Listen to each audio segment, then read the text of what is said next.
everyone, this is the Dear Fopsy podcast, and today we're talking about answering difficult questions during the holidays. Whether you're visiting family for the holidays or reconnecting with friends that you haven't seen in a while, questions come up about your weight, about your job, about your singleness or marriage or something in between, or kids, and all this stuff that are like personal questions that people want to use to connect, but it can feel like, invasive sometimes. So today is about understanding how to approach those questions and not making too big a deal out of it, but also not leaving yourself vulnerable to the opinions of everybody and their mom.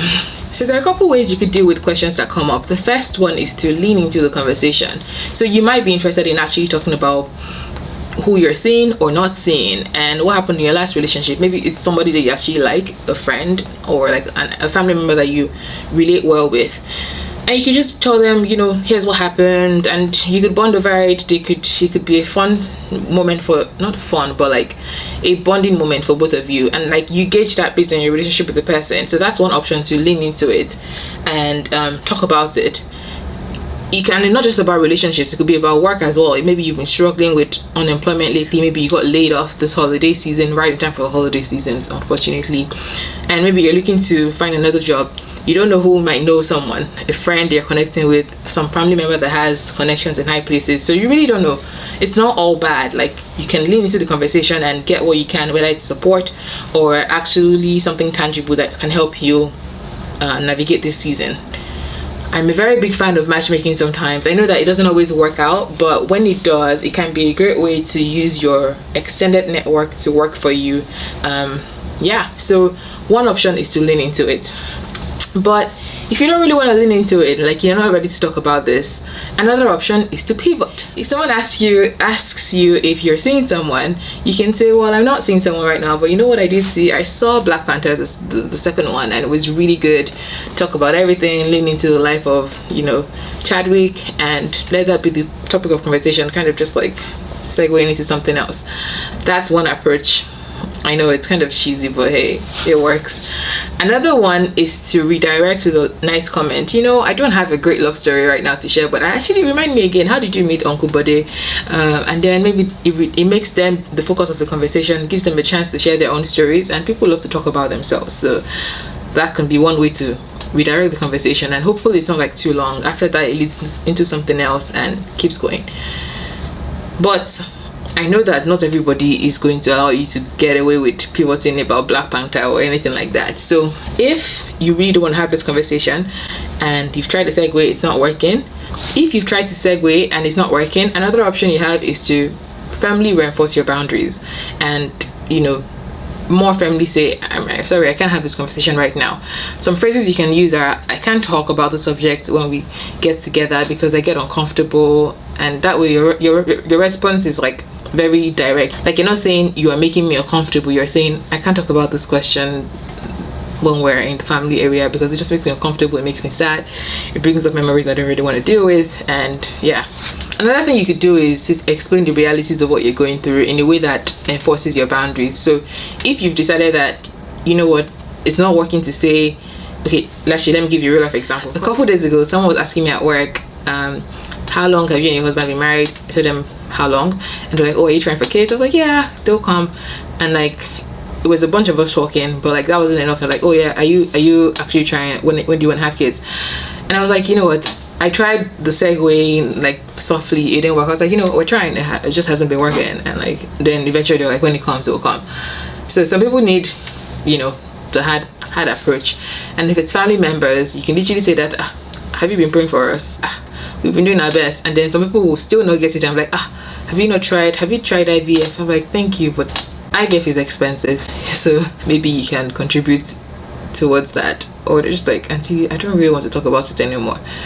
And some people will still not get it, and you just, in that case, physically remove yourself from the situation. That's like the final way to establish your boundaries. If you've spoken about it, you've tried to redirect, you said something that should have been a firm response and it didn't work, you can make an excuse to get up. Oh, okay, I'm just going to grab some more food, or just like, okay, let's nice chatting with you, which is not really nice, but just find a way to remove yourself from the situation in that case, because they're not getting all the cues, and at that point you need to protect yourself from, I don't know, breaking down and telling them how about all your failed attempts at dating or about all the applications for work and stuff like that.